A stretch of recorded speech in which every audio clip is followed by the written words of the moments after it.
अनिल मसीह एक ऐसा नाम है जिसको देश जानता नहीं है, लेकिन इस व्यक्ति ने लोकतंत्र के मंदिर पर ऐसा खेल खेला, ऐसा गेम खेला जिसको सुनकर आप भौचक्के रह जाएंगे। अब जरा इस बात को समझिए कि लोकतंत्र में जब कोई चुनाव लड़ता है उसके लिए एक काउंटिंग जगह बनाई जाती है, मतलब जहां काउंटिंग होती है।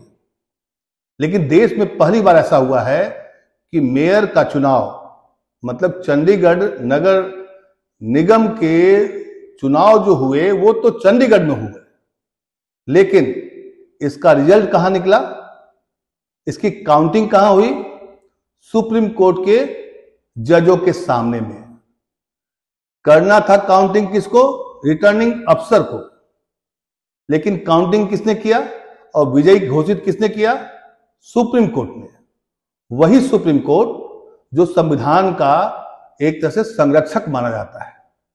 जब जब लोकतंत्र पर वार होता है या लोकतंत्र को मजाक में बना दिया जाता है, लोकतंत्र के साथ मजाक किया जाता है, चुनाव की धज्जियां उड़ाई जाती है, जब अफसर किसी पॉलिटिकल पार्टी का चेला बन जाता है, उसके लिए काम करता है, तब याद आती है देश की जनता को सुप्रीम कोर्ट। अनिल मसीह जो रिटर्निंग ऑफिसर थे चंडीगढ़ मेयर के चुनाव में, उन्होंने एक ऐसा खेल खेला, गंदा खेल खेला, जिसको सुनकर, जिसको देखकर सुप्रीम कोर्ट भी भौचक्का रह गया और उसने जो फैसला किया वो अपने आप में एक इतिहास के रूप में दर्ज हो चुका है। इतिहास के रूप में इसलिए कि इसके पहले आज तक किसी भी चुनाव की गणना सुप्रीम कोर्ट के अहाते के अंदर नहीं हुई है। सुप्रीम कोर्ट के अंदर बैलेट पेपर अगर काउंट किए जाए और वहां से सुप्रीम कोर्ट के जज कहें कि ये रहेंगे मेयर, तो समझिए लोकतंत्र का क्या हो रहा है और लोकतंत्र में क्या चल रहा है अपने देश में। लोकसभा चुनाव 2024 का बिल्कुल नजदीक आ चला है। विपक्ष से लेकर के तमाम संगठन सरकार के दावे, मतलब मोदी सरकार के क्रियाकलाप पर सवाल उठाते रहे हैं। यहां तक कि इलेक्शन कमीशन को लेकर भी कई सवाल उठे हैं, ईवीएम को लेकर भी सवाल उठे हैं। ऐसे में ये धारणा, ऐसे में ये आशंका प्रबल हो गई है कि क्या 2024 का चुनाव निष्पक्ष होगा या उसकी भी काउंटिंग सुप्रीम कोर्ट के अहाते में होगी और वहीं से बनेगा कोई प्रधानमंत्री जो देश के लोकतंत्र की रक्षा करेगा। यह सवाल इसलिए भी महत्वपूर्ण है क्योंकि यह खबर पर डिस्कशन होना चाहिए, चर्चा होनी चाहिए। आम जनता को यह मालूम चलना चाहिए कि देश में क्या चल रहा है।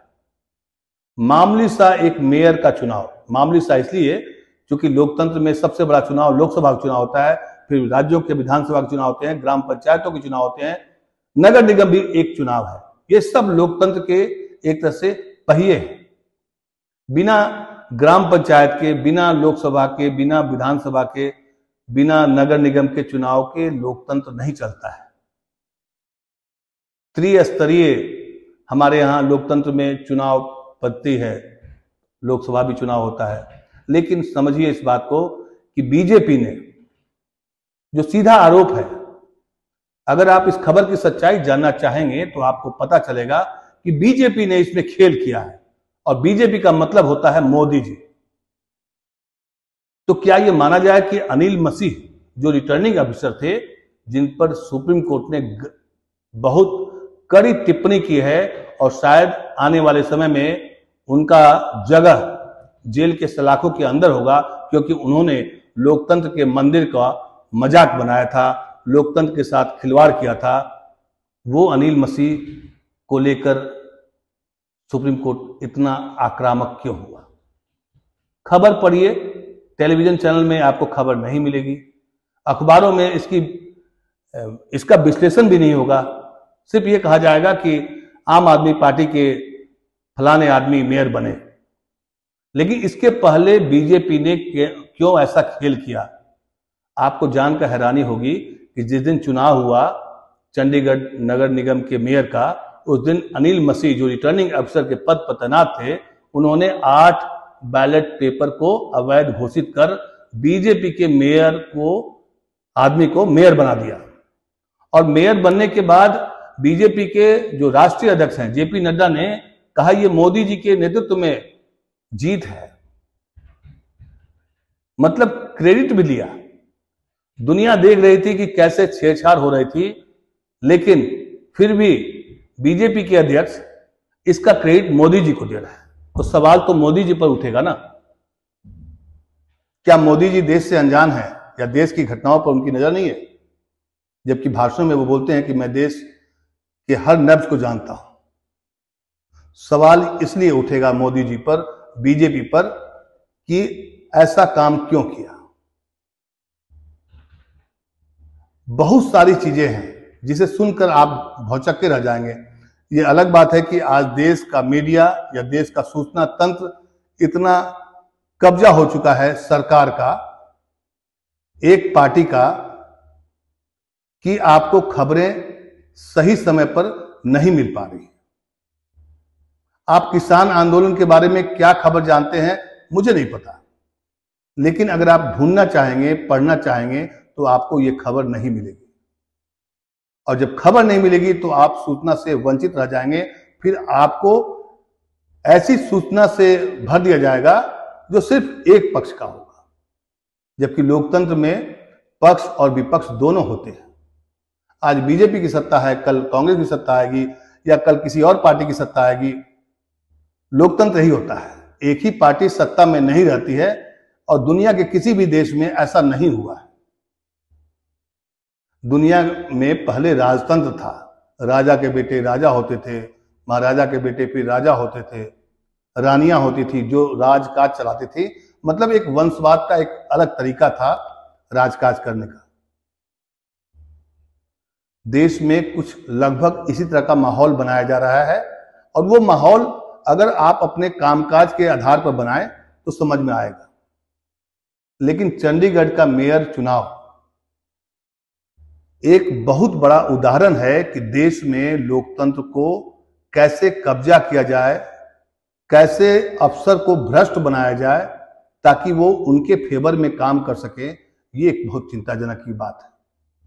खबर तो आपको मिल गई होगी कि वहां पर आम आदमी पार्टी के मेयर चुन लिए गए हैं, लेकिन आपको ये खबर नहीं मालूम होगी कि ये मेयर जो बने हैं उसकी जो काउंटिंग हुई है वो सुप्रीम कोर्ट के अहाते में हुई है और सुप्रीम कोर्ट के जजों ने किया है।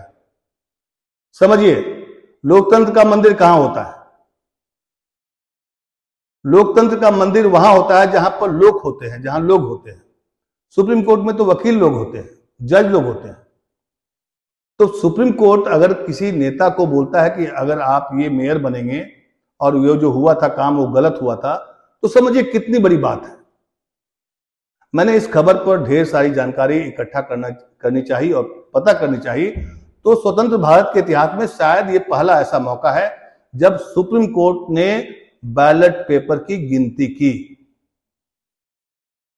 ये खबर छोटी सी है, लेकिन देश के लोकतंत्र के लिए बड़ी खबर है, और ये जानने का हक देशवासियों को है, और ये पूछने का भी अधिकार है कि आखिर ये किसने किया। अनिल मसीह किसके इशारे पर, बीजेपी का वो कौन नेता था जिसके इशारे पर वो सारा खेल किया, और उसने सुप्रीम कोर्ट में झूठ बोला, जिसकी वजह से सुप्रीम कोर्ट ने कहा कि आप पर कार्रवाई होगी, आपने झूठ बोला है। अनिल मसीह नाम है उनका। मसीह का मसीहा कौन? मसीह का मसीहा कौन? यह बड़ा सवाल आपके सामने है।